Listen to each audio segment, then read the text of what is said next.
दोस्तों आज हम इस वीडियो में आपके साथ डिस्कस करेंगे इनकम्प्लीट फ्यूज़न नामक वेल्डिंग डिफेक्ट के बारे में।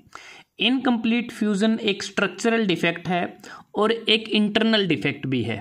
तो सबसे पहले बात करते हैं कि जो इनकम्प्लीट फ्यूज़न डिफेक्ट है ये होता क्या है। तो जैसा कि आप इस डायग्राम में देख पा रहे हैं कि यहाँ पर ये वेल्ड बीड है और ये बेस मेटल है और बीच में ये गैप रह जाता है। यहाँ पर ये गैप रह गया है। यहाँ देखें बीच में ये वेल्ड बीड है, इधर भी वेल्ड बीड है और ये बेस मेटल है और बीच में एक गैप रह जाता है।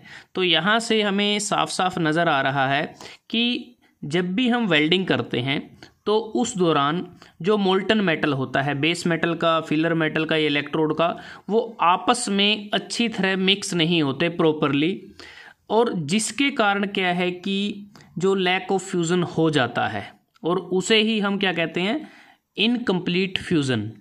If molten metal does not mix properly with the base metal और previously deposited layer is known as incomplete fusion.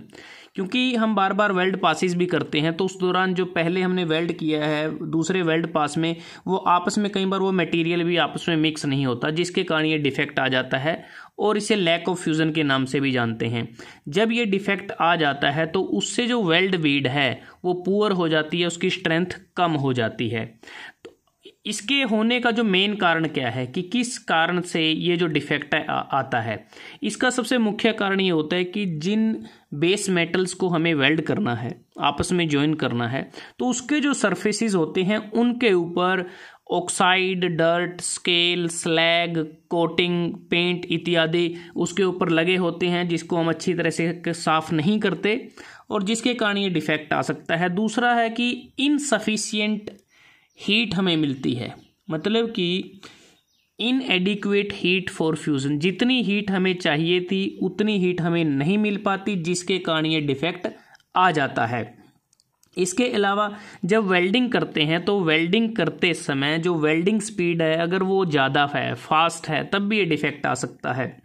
Large size के इलेक्ट्रोड, मतलब कि अगर डायामीटर जो है इलेक्ट्रोड का वो ज़्यादा है, तब भी ये डिफेक्ट आ सकता है। इलेक्ट्रोड की पोजीशन इम्प्रॉपर है, ये भी एक कारण हो सकता है। इम्प्रॉपर ज्वाइंट डिज़ाइन, ये भी एक कारण इसमें हो सकता है। और उसके बाद अगर हम बात करें कि ये जो डिफेक्ट है वेल्डिंग करते समय ना आए तो हमें क्या करना चाहिए, किन बातों का ध्यान रखना चाहिए, तो वो कौन कौन सी रेमेडीज़ हैं जो अपना सकते हैं। सबसे पहले जो इनकम्प्लीट फ्यूज़न है, अगर हम लेस आर्क करंट का यूज़ करते हैं तब भी ये डिफेक्ट आता है।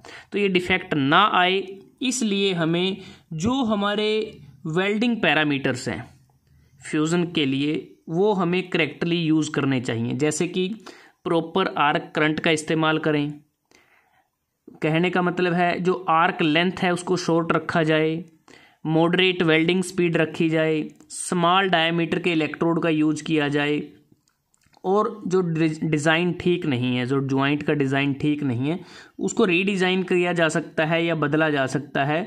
मैं कहने का मतलब है कि ज्वाइंट या जो रूट होता है, जो यहाँ पर अगर आप देखें ये जो रूट होता है जहाँ पर मिनिमम डिस्टेंस होता है दोनों बेस मेटल के बीच में, तो उसको भी अच्छी तरह से प्रिपेयर कर लिया जाए कि हमारा जो एज प्रिपरेशन है वो अच्छी तरह से होना चाहिए।